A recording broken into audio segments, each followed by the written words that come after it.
Para dar continuidade ao treinamento sobre assédio, agora vamos falar no módulo 5 sobre o assédio sexual, sua definição, características e situações de assédio sexual nas empresas. Primeiro, vamos falar sobre a definição.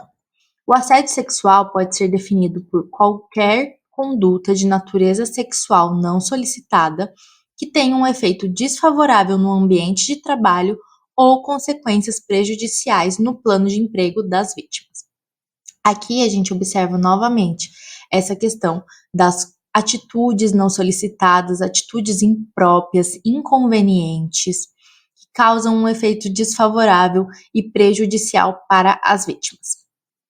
O assédio sexual, ele pode ser claro ou sutil, ou seja, ele pode ser muito explícito e ser visto de longe, identificado por todos, ou ele pode ser muito sutil e muitas vezes passar despercebido. Também pode ser falado, escrito ou por gestos. Não necessariamente o agente do assédio precisa encostar na vítima para ser considerada um assédio sexual. Apenas falar piadas, verbalizar elogios impróprios também podem ser considerados assédio. Ou mandar uma mensagem de texto, ou enviar uma piada, alguma coisa de teor sexual, pode sim ser considerado assédio, mesmo que não encoste na vítima. E por último, temos também que insinuações, coação ou chantagem também são considerados assédio sexual. Então, o que vai configurar o assédio sexual? Quais são essas características? Tem que ser uma ação de forma dolosa, ou seja, surge aí novamente a intenção. Também tem que ser um comportamento do agente que visa uma vantagem sexual. Então, a partir do momento que a pessoa, por mais que seja por falas, que seja por escrito, visa uma vantagem sexual, já pode ser considerado um assédio. Então, como eu citei, não tem a obrigatoriedade de ter o contato físico para configurar assédio. A partir do momento que é uma intenção de receber uma vantagem sexual a partir daquela fala, a partir da piada, a partir do e-mail, de uma mensagem, pode sim também ser considerado assédio, mesmo que não houver o contato físico. E por último, a vítima não pode ter consentido o ato. A partir do momento que é um casal, por exemplo, dentro de uma empresa, um casal que troca mensagens com teor sexual, tem atitudes incoerentes dentro da empresa, quando tem o consentimento e não está sendo prejudicial para aquela vítima, não vai se enquadrar em assédio. Pode sim sofrer alguma sanção administrativa de acordo com a atitude inapropriada, né, para aquele ambiente, mas não vai ser uma atitude administrativa enquadrada em assédio sexual. Para ser o assédio sexual, tem que ter essa questão do não consentimento da vítima. O assédio sexual, igual o assédio moral, que tinha ação direta e indireta, ele também apresenta dois tipos. O primeiro é o assédio por chantagem, ou seja, a partir de uma oferta de vantagem, aquela vítima é chantageada a realizar alguma atitude sexual. Muito se vê em filmes, em séries, em histórias. Então a pessoa só consegue a promoção caso fique com o chefe ou caso tenha alguma atitude de cunho sexual com esse supervisor. Dentro dessa categoria se enquadram atitudes de chantagem, insistência ou importunação. Então a pessoa de tanto insistir, de tanto falar, de tanto chantagear, a outra se sente coagida, né? Então ocorre essa importunação. O próximo, né, é o assédio por intimidação.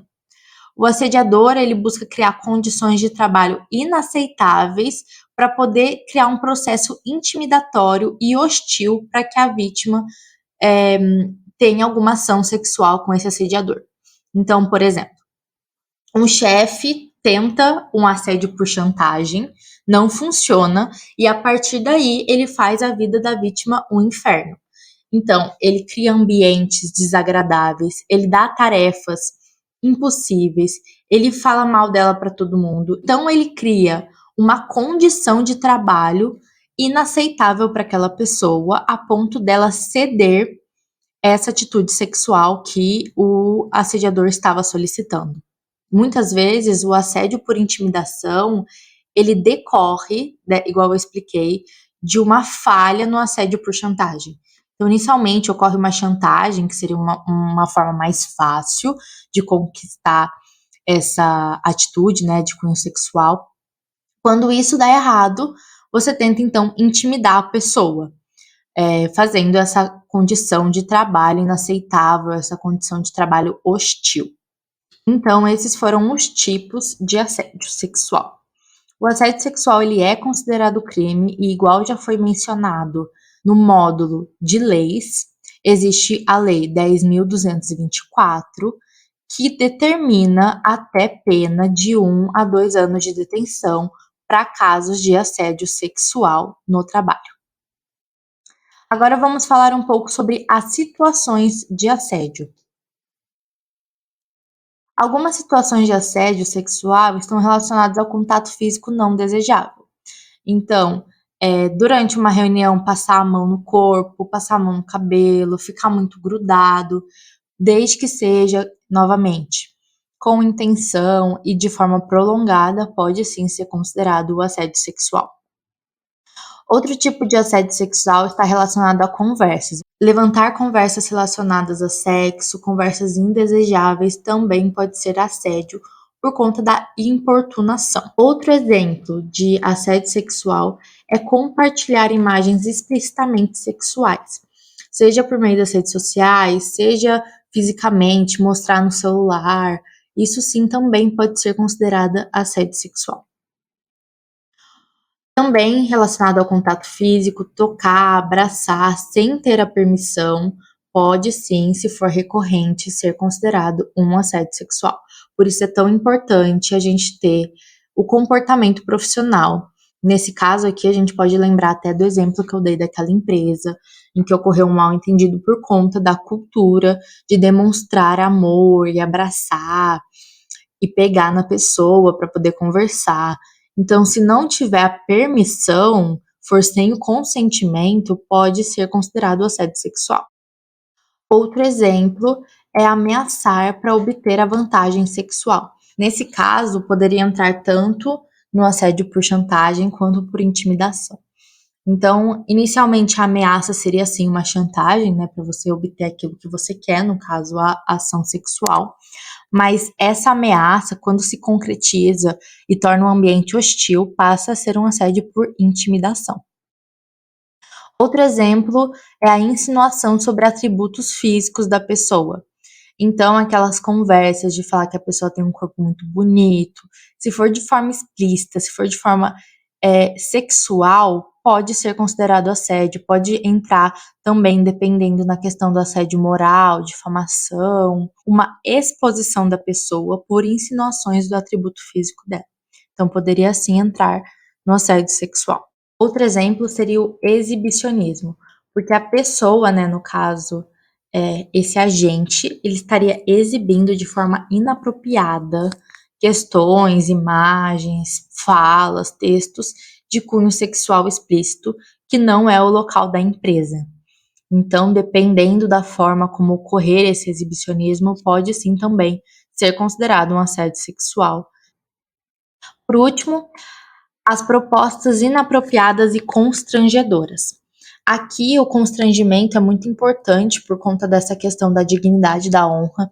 Então, a partir do momento que a sua proposta não condiz com o contexto, não condiz com o ambiente, e a pessoa se sente constrangida, você sabe que ela se sente constrangida, e mesmo assim continua realizando essas propostas, continua falando sobre essas questões, aí surge a intenção e aí se configura um assédio. Então, novamente, tomar muito cuidado com a forma que fala, com a forma como se posiciona, porque dependendo da fala, pode sim se enquadrar em um assédio. Aqui a gente então encerra o módulo de assédio sexual com essas características e novamente reforçando a importância de tomar cuidado com as nossas atitudes. O assédio sexual, ainda mais, ele é considerado um pouco mais grave do que o moral, justamente por conta dessas leis de criminalização e que dão até pena, detenção, né, no caso de 1 a 2 anos. Então, realmente é muito importante tomar cuidado para que você não seja o assediador e também ter consciência de quando essas situações acontecem ao seu redor para você poder ajudar a vítima ou caso você seja vítima, também ter noção do que está acontecendo com você.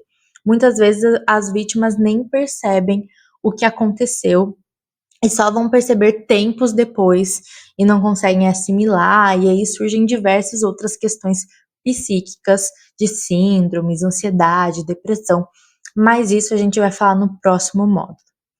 Então, o próximo módulo a gente vai conversar sobre a prevenção e as consequências do assédio, tanto para as vítimas, quanto para a empresa, quanto para o próprio assediador.